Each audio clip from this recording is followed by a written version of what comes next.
à tous chers mortels, c'est Drangmore, on se retrouve avec El Famos Enten Kamen.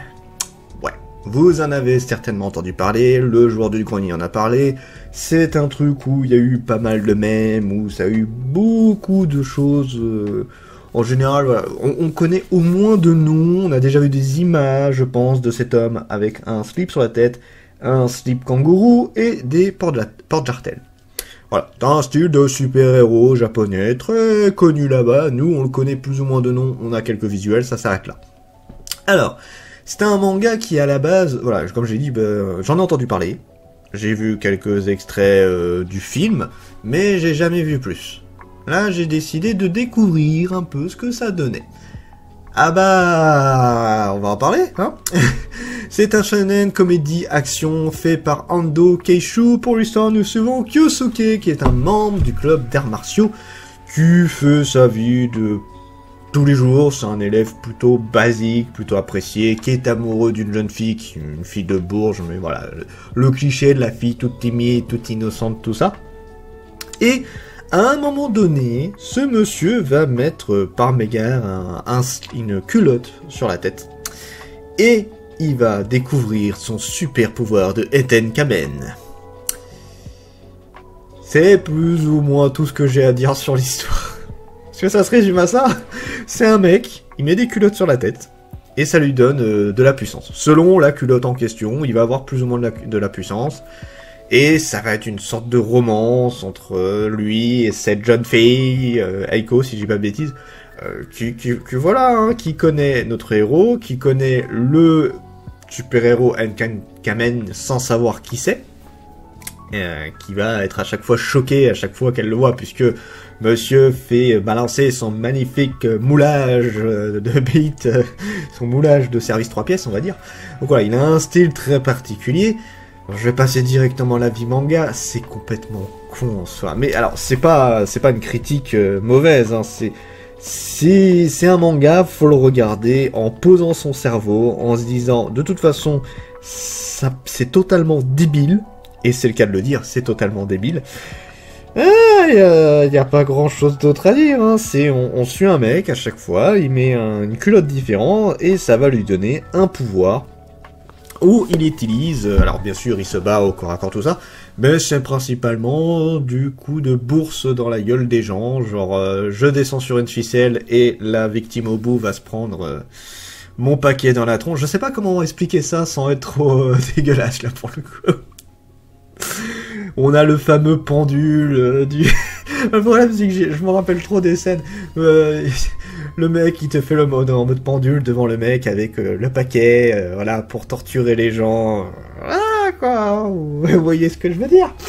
Je sais pas quoi dire d'autre. C'est con mais drôle. C'est voilà, faut pas. Enfin, encore une fois, ça va pas plaire à tout le monde, je pense, parce que faut réussir à regarder. Voilà, dans la catégorie what the fuck, bah, totalement. Là, on est vraiment dans la catégorie what the fuck.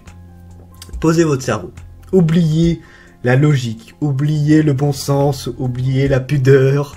Si vous voulez regarder ce manga, il va falloir mettre votre cerveau en off, sinon vous allez pas vous en sortir. Y a pas de logique, c'est complètement con. C'est très drôle, par contre, c'est vrai que c'est complètement perché. J'ai eu un peu de mal, même si j'aime bien en général ce genre de délire, tout ça.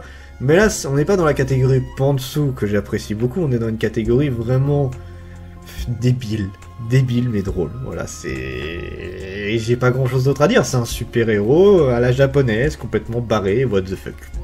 J'ai rien d'autre à dire. Le potentiel du manga pour l'histoire, bah, c'est débile. Ça a l'air méchant quand je dis ça, mais c'est pas méchant, hein. C'est débile dans le bon sens. C'est débile, c'est drôle, quoi.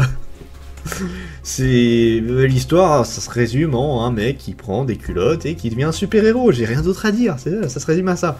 Le personnage, bah, on a un mec qui est plutôt gentil, hein. C'est pas le méchant gars qui a un côté très SM, qui a un côté très sadique, bon c'est plus du maso pour le coup, avec sa mère d'ailleurs qui est une, si je ne dis pas de bêtises, qui est une maîtresse SM, donc voilà, je pense qu'il y a moyen que ça vienne un peu de là, mais c'est vraiment, voilà, on a des personnages extrêmement clichés, des gags qu'on a dans les dans les vieux mangas, genre les histoires courtes de Akira Toriyama, c'est un exemple que je ressors souvent, mais voilà, c'est vraiment l'histoire, enfin la comédie japonaise à l'ancienne, complètement perchée. Faut aimer.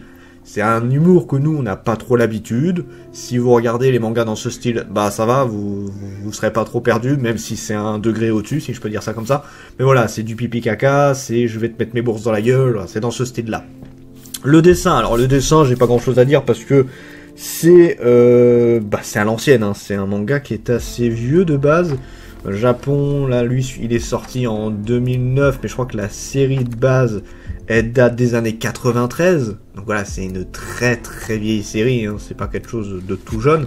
Là, c'est une série qui est terminée en 5 tomes, qui nous, on en est à 2, je crois qu'on a le 3e même, oui, le 3e tome est sorti, là, le 5 janvier, pour le coup. Donc voilà, on a quelque chose de... Bon, en 5 tomes, c'est très bien. Faut pas aller plus loin. Hein, c'est très très bien 5 tomes. Non, le dessin, voilà, je m'égare un peu, mais le dessin, bon, y a rien. Disons que ça fait le taf. Pour un manga vraiment où c'est l'humour, où c'est complètement débile, ouais, ça fait le taf, y a pas de problème. Jusqu'où le manga peut aller, bah j'en sais rien. Je vais dire que ça va être la recherche de la puissance de la culotte ultime. Hein. Je sais pas quoi dire d'autre, parce qu'il y a rien d'autre à dire. Mon avis est très soft sur ce manga-là. Hein. Non, mais voilà, c'est juste un manga où c'est de la comédie. 5 tomes, c'est parfait, parce que t'as le temps de bien te retourner le cerveau avec ce genre de délire. Et c'est voilà. Mais au moins, si vous voulez découvrir ce que c'est, bah au moins, Undead Kamen est enfin sorti en France. Faut se dire ça. Voilà, j'ai rien d'autre à dire. C'était Dragmar, et je vous dis à la prochaine, chers mortels.